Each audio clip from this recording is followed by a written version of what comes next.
Fala aí, galera, beleza? Tudo bem com vocês? Aqui é o professor Thiago de novo, para poder dar mais uma dica de matemática para vocês. Uma coisa que eu sei que assombra a galera pra caraca, que são as dízimas periódicas. Né? Para a gente falar de dízima periódica, a gente primeiro tem que pensar no conceito do que vem a ser uma dízima, né? Porque a dízima, você sabe, que é aquele número onde você tem uma vírgula, algumas repetições, depois uma reticência, ou então pode ser um tracinho em cima do algarismo que se repete, alguma coisa assim, né? E é isso, você, quando pega numa prova, você já dá uma tremida, mas a gente vai tentar facilitar aqui a sua compreensão do que é esse assunto, para que você possa melhorar os seus estudos. Então, para começar, a gente primeiro precisa definir o que é um número racional, né? Então, vamos lá. Se a gente pensa em números racionais, a gente pode pensar que existe um A que pertence aos inteiros e um B que pertence aos inteiros sem o zero. No vídeo anterior eu falei disso, é porque se você colocar o zero no denominador, porque a gente vai criar um número C que vai ser da forma A sobre B, se você colocar o zero como denominador, vai acontecer que você vai ter uma divisão com o quociente podendo ter infinitas respostas. E quando você faz uma divisão, pelo algoritmo euclidiano da divisão, você tem que, se o dividendo e o divisor, você consegue dividir o dividendo para aquele divisor, o quociente tem que ser único.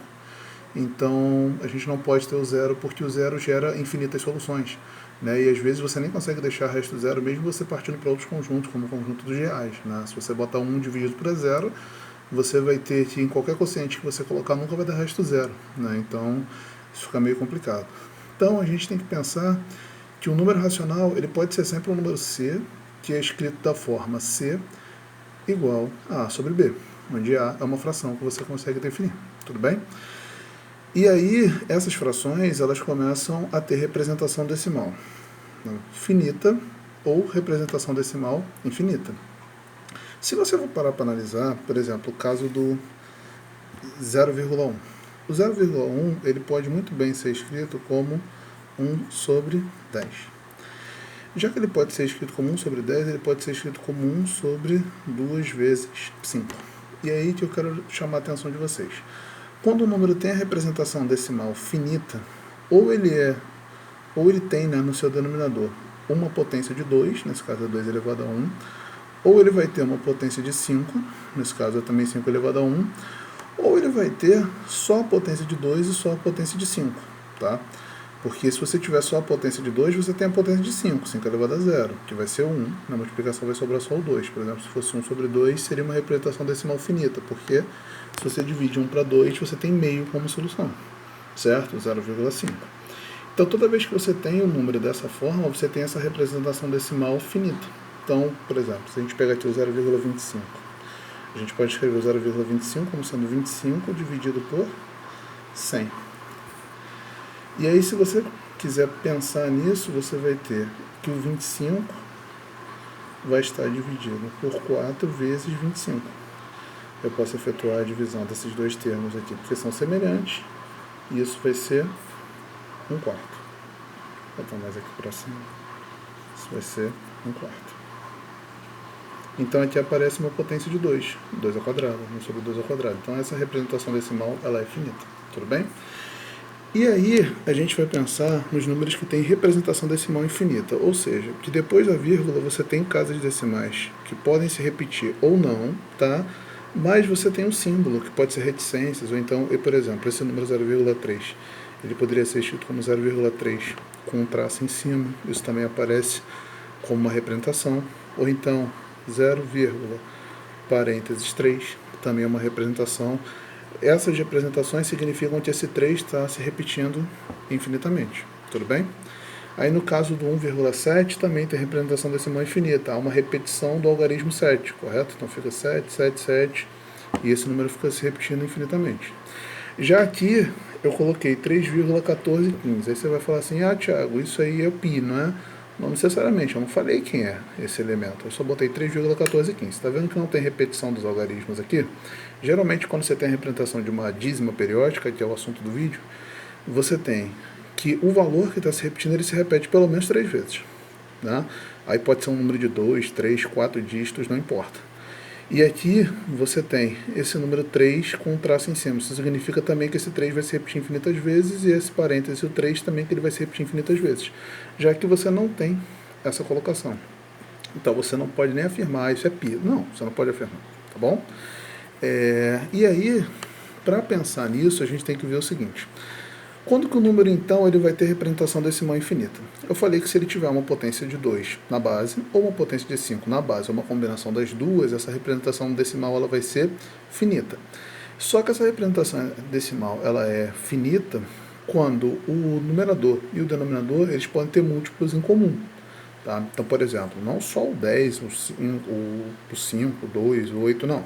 Porque, por exemplo, se eu tiver isso daqui, essa representação, 3 sobre 30. Aí você fala assim, Thiago, então aqui é 3 vezes 10. Se é 3 vezes 10, isso tem representação decimal infinita. Não é finita porque não vai aparecer só 2 e 5. Tá, mas você pode pensar que isso é 3 sobre 3 vezes 10. Onde você divide os termos em comum e isso fica 1 sobre 10. Então você volta a ter uma representação decimal infinita. Então, para a gente ter uma representação decimal infinita, o que tem de acontecer? Você tem que ter um valor qualquer aqui em cima, a gente vai chamar de um A, tá? E um B aqui embaixo. A gente tem que garantir o seguinte, a gente tem que garantir que esse B é um número primo, tá? Ou é um número composto que não tenha múltiplos no numerador. Como assim? Vamos lá. 3 sobre 22. 3 sobre 22 vai gerar uma dízima? Vai. Por quê? Porque 3 ele é um número primo. Beleza, está no numerador, a gente descarta isso. Só que agora, se eu pegar o 22 ele pode até ter alguém que divida o 3, tá bom? Então vamos lá. Se eu pegar o 22, aí eu vou fazer assim, 3 sobre 2 vezes 11. Aí você vai falar, Thiago, mas o 3 por 2 em cima dá 1,5. Beleza. Agora tenta dividir 1,5 por 11. Tenta fazer essa divisão. Quando você fizer essa divisão, você vai ver que esse valor vai ficar se repetindo infinitamente. Tudo bem? É só fazer um pequeno teste aqui com vocês. E sem contar que a gente já está falando de um valor aqui em cima que não é um número inteiro, né? Porque eu tinha falado que a gente trabalharia com números inteiros nesse caso. Então, quando você faz um pequeno teste, você pode ver que se você pegar 1,5 e dividir por 11, o que vai acontecer é que você vai passar a ter uma repetição. Tudo bem? E essa repetição, ela gerou agora uma representação decimal infinita. No celular ele costuma cortar, tá? Isso aqui. Por isso que apareceu um 4, sim, mas ele faz por arredondamento, a última casa ele arredonda para mais. Por isso que parece finita, mas não, é uma representação decimal infinita. Um celular todo quebrado aqui na tela, mas serve como calculadora. Tá? Então, o que a gente vai pensar?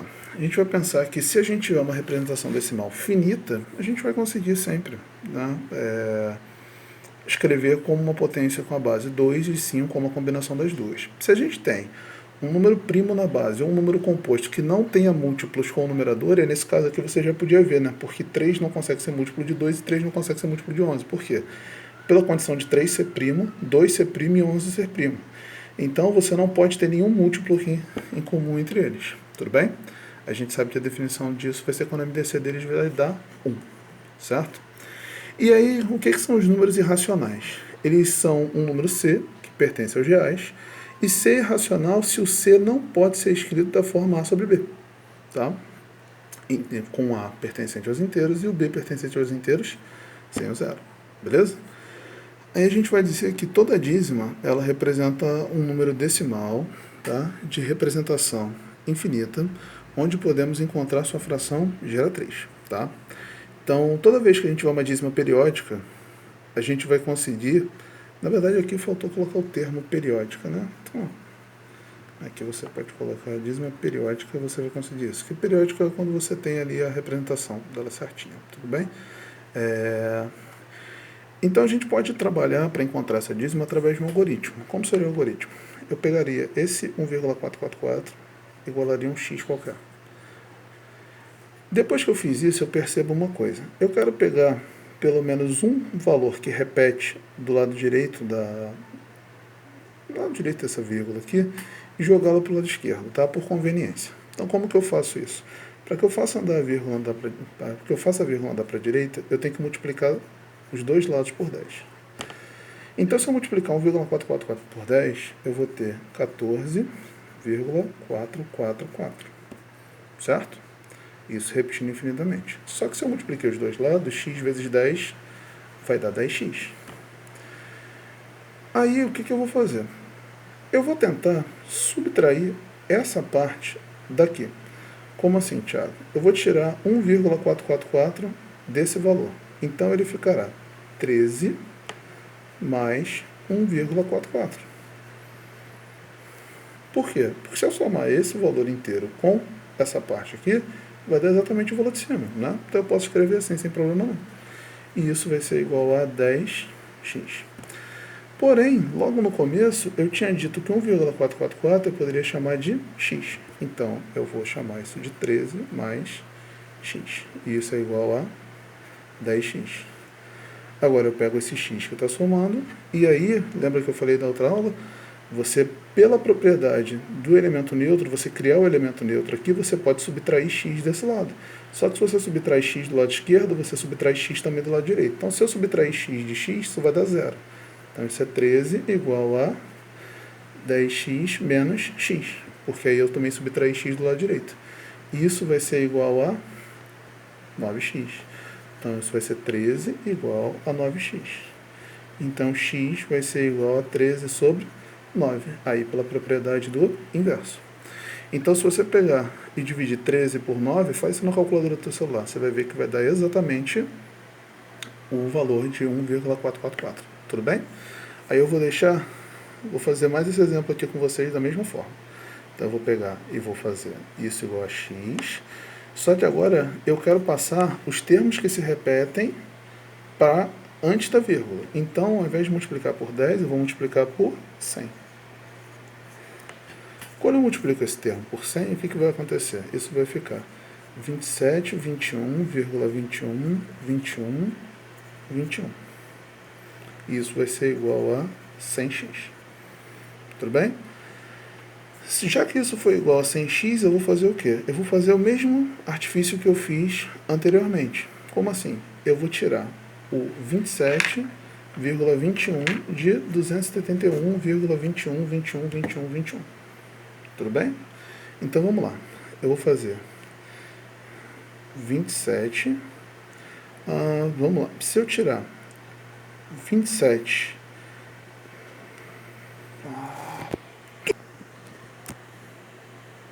Aí isso vai ficar. Tirando 27,21, 21, 21, isso vai ficar 2.694 mais 27,21, 21, 21, que é a mesma representação. Isso vai ser igual a 100x. Tudo bem? Agora que eu fiz essa representação aqui, eu sei que esse valor é x. Então eu posso fazer 2.694 igual a 100x menos x. Isso vai ser 2.694, vai ser igual a 99x. Se isso aqui é verdade, eu posso falar que isso é 2.694 dividido por 99. Isso é igual a x. Aqui a gente encontra a nossa fração geratriz.